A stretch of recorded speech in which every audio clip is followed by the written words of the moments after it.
Thank you. Like Clark said, I am the library director at our local library, and this week is National Library Week. So I would like to invite all of you to come join our celebration. Beginning in 1958, just 2 years before our local library opened, the American Library Association has sponsored National Library Week as a national observance to celebrate the essential role libraries and librarians play in transforming lives and strengthening communities.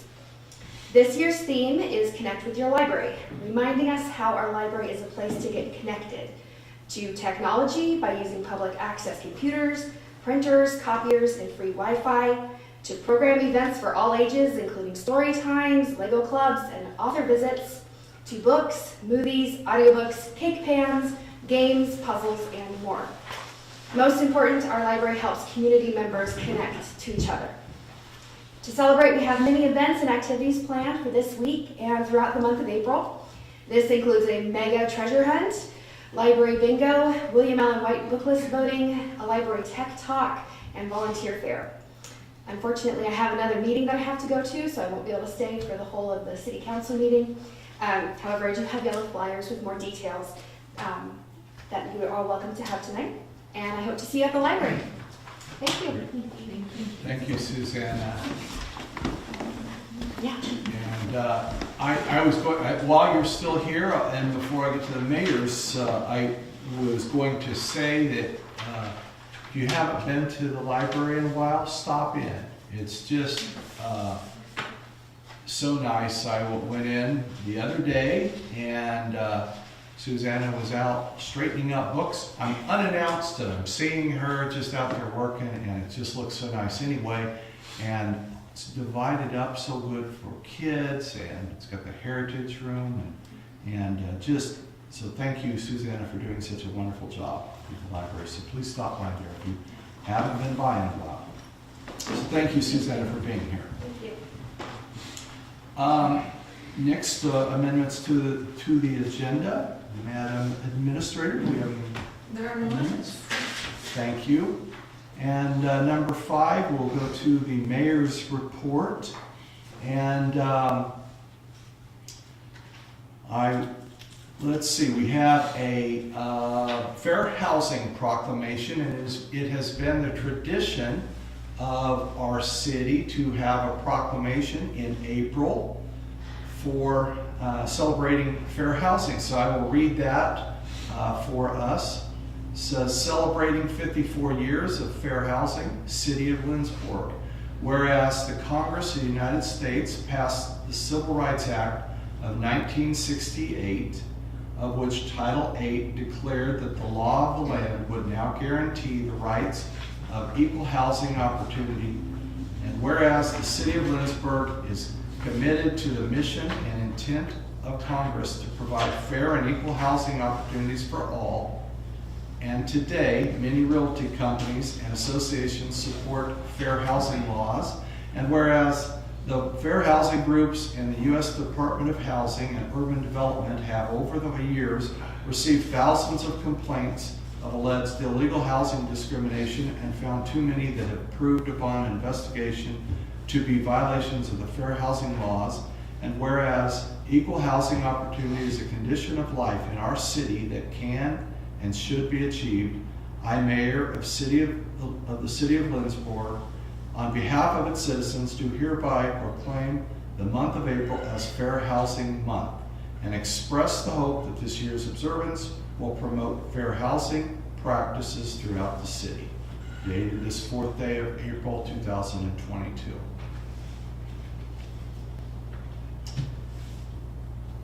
Next, I just want to take a few moments to talk about a couple people that the community has lost, and we all know that. And first one, Ken Shuvrin, which we have had lots of tributes to him, and I've heard many good things, as I know you have. And I just want to say that when we have somebody that we lose in our town, it's always sad. But with Ken, he just was such a major influence on the college and the city that we need to acknowledge that. It's amazing when you think of all that he did, and truly the city would be a different place if it were not for him. And what a wonderful thing to have as your legacy, to think. And he was humble, so he wouldn't have probably said it like that, but we can say that of him, and so we express our sympathy to his wife Marilyn and the entire family. And secondly, we also lost Darren Edling, who many of you know, and Darren, I think, was 32 years old and just a very fine young man, and passed away way too early, of course. He, if you got to know him, he was a gentleman in the true sense of he was a gentleman. He cared about other people, and he was one of our firefighters and emergency medical technician for not only our community but the surrounding communities. And he had a desire to help people. So we also extend our sympathy to Darren's mother, Karen, and brother Curtis, and sister Jennifer. And we will keep both of these families in our thoughts and prayers. And I was going to mention that it's Library Week, but we've already covered that. So, okay.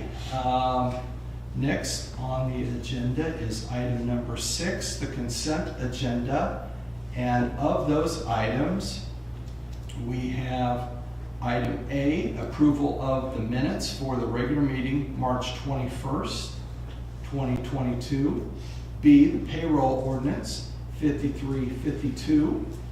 And C, the purchase order ordinance, 5353. With that, I would entertain a motion to approve the consent agenda. I move to approve the consent agenda. Here's a motion. Is there a second? Second. Motion second. All in favor of, we will need a roll call vote. Councilmember Corwin. Yes. Presley. Yes. Bruce. Yes. Martin. Yes. Peterson. Yes. Vanderwijk. Yes. Gallant. Yes. Motion passes. Thank you, council. Number 7, do we have any appointments this evening? We do not. Thank you. And number 8, planning and zoning. Do we have a planning and zoning report? Yes. Great, thank you. All right, good evening, Mayor, Council. So, Planning and Zoning Commission met on March 22nd at 6 p.m. Here at City Hall in the council chambers. During that time, they made 2 motions for recommendation, although neither of them will be in front of you tonight. One will be in front of you next meeting, and the other will be in about a month. The first motion of recommendation was for a spot rezone of a parcel. It's 332 First Street. It's a house, to give you some background. So it's a house that was built in the early 1900s, but was zoned industrial at some point in the 70s.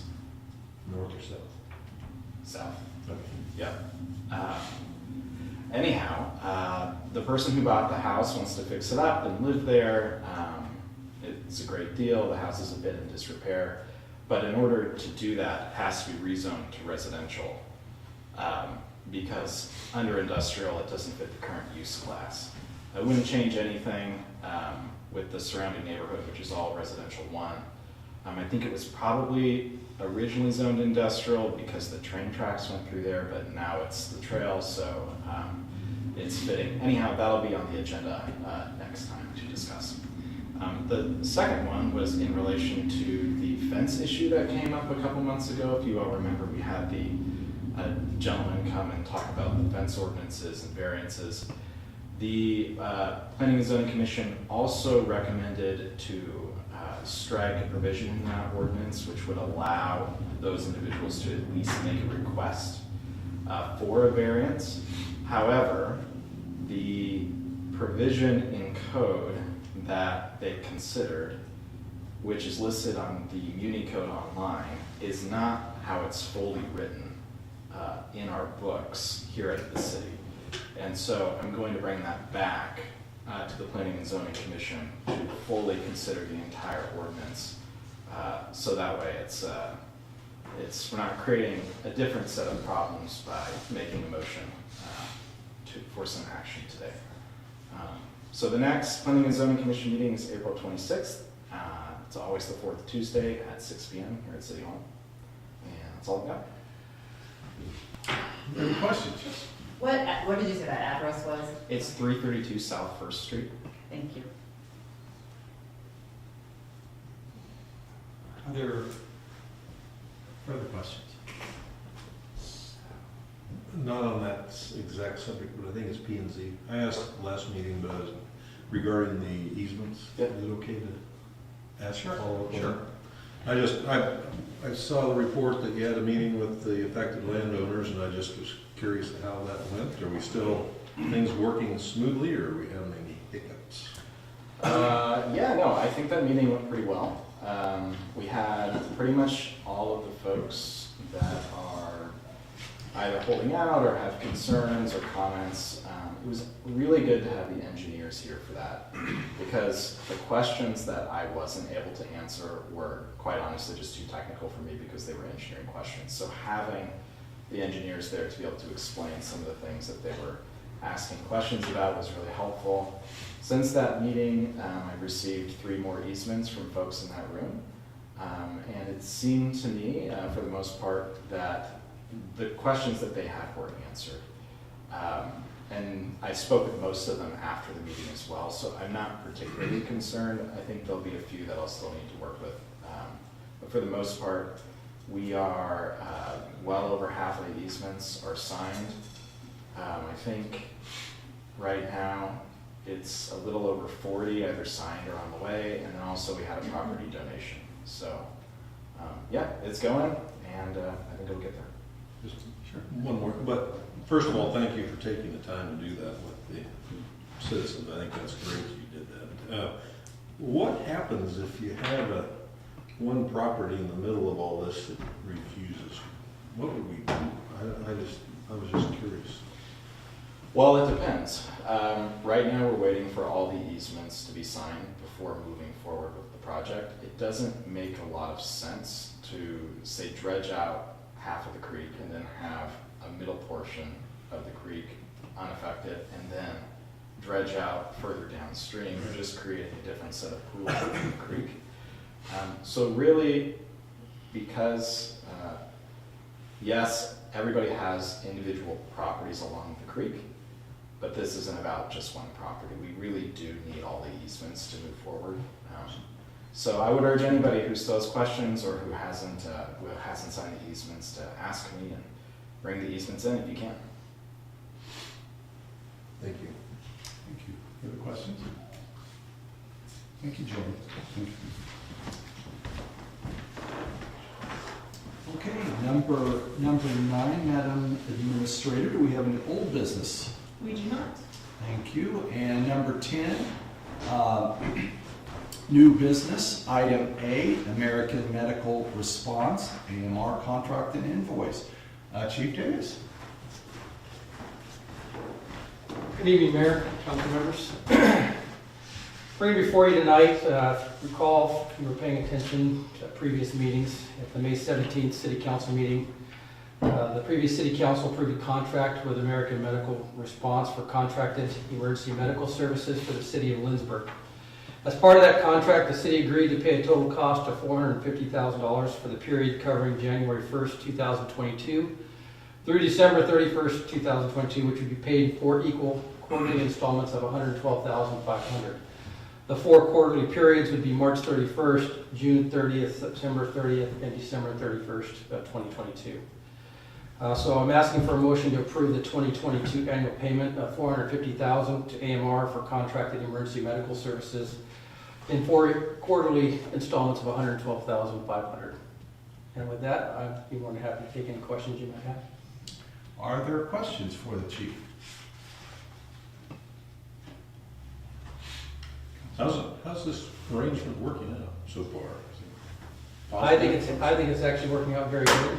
We've handled over 99% of the calls. We've missed 2, but that was because we were already deployed and dispatch made a decision, given the emergency of the call, to send out another agency that could have a quicker response time than the secondary units coming in. But in retrospect, or not retrospect, but in addition to that, we've also gone and covered several agencies when they were down. Matter of fact, the most recent one, we were on call to assist McPherson when they were down to 1 ambulance. We've also had a speedier time to some of our calls, beating other agencies that we hadn't done in the past.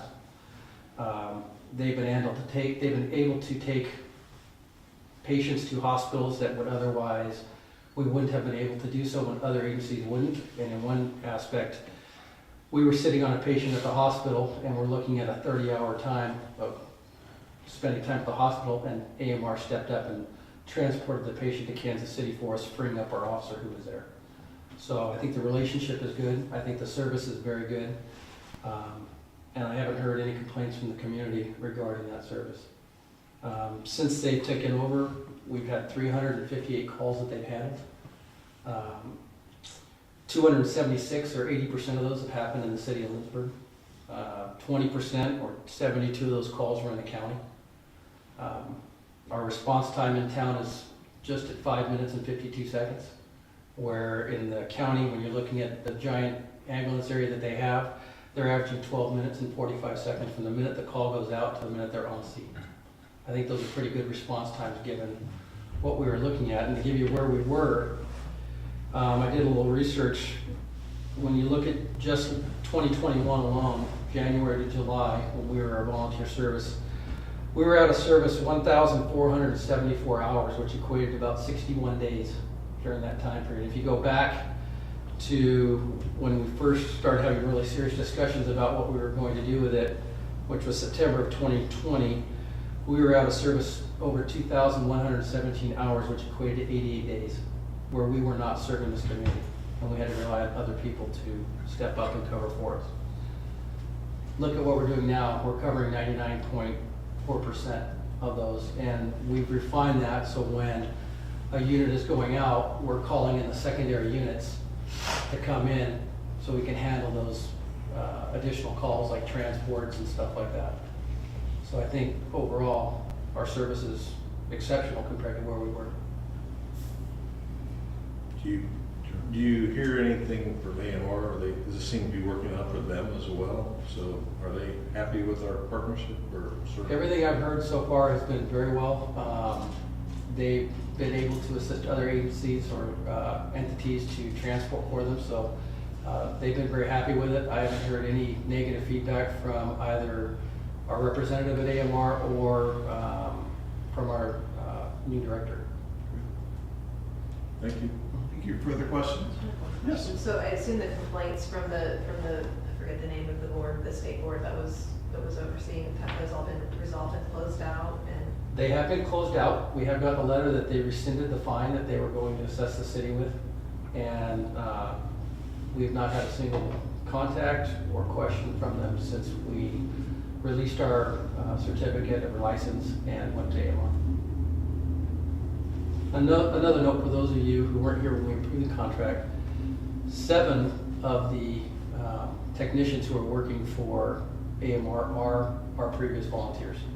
So out of the 8 technicians, we have 7 are previous Lindsborg EMS folks. So we brought on our director from Ellsworth, and then we have one other person from outside. And then another little tidbit, about 54% of our transports are going to Lindsborg Community Hospital, out of all the transports. Further questions?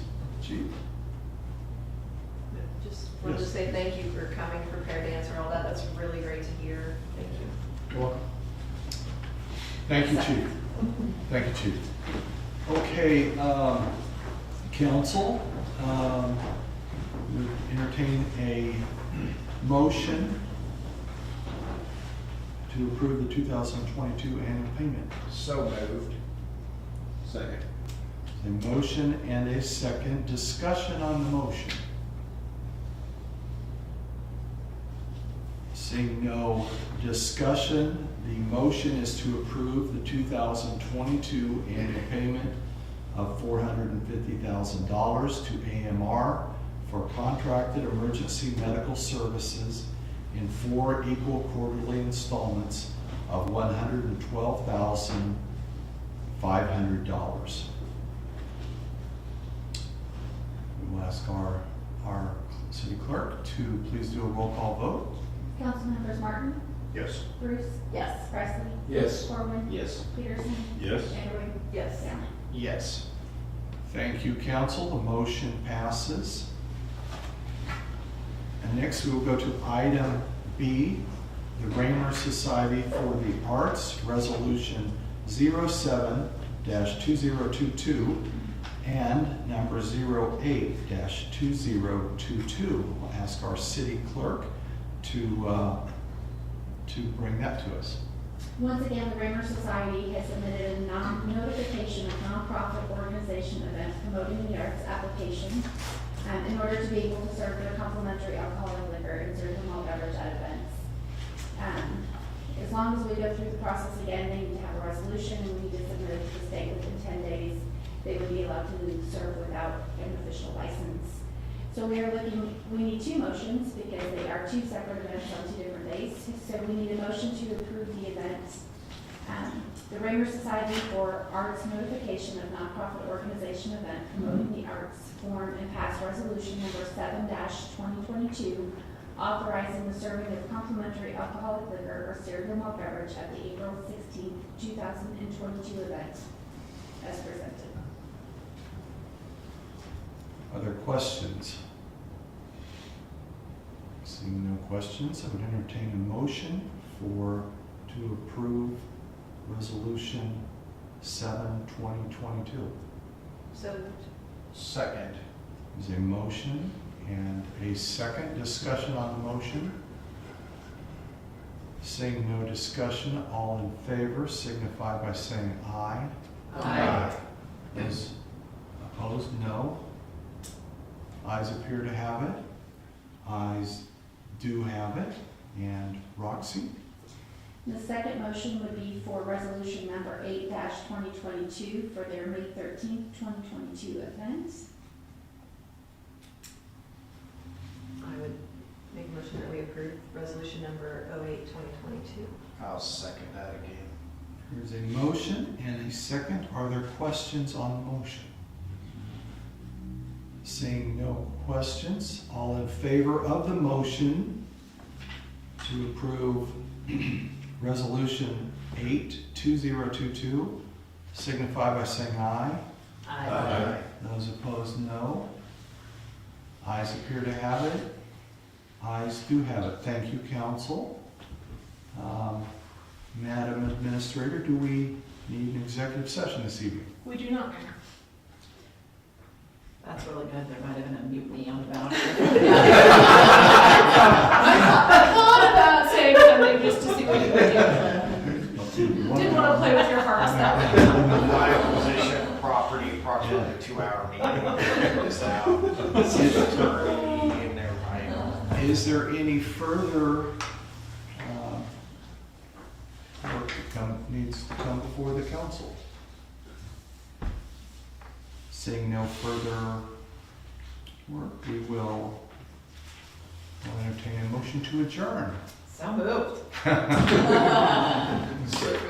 have a motion and a second. All in favor, signify by saying aye. Aye. Opposed, no. That sounds close. I'm gonna have to. We are adjourned. Thank you, council. There's something going on, probably should have.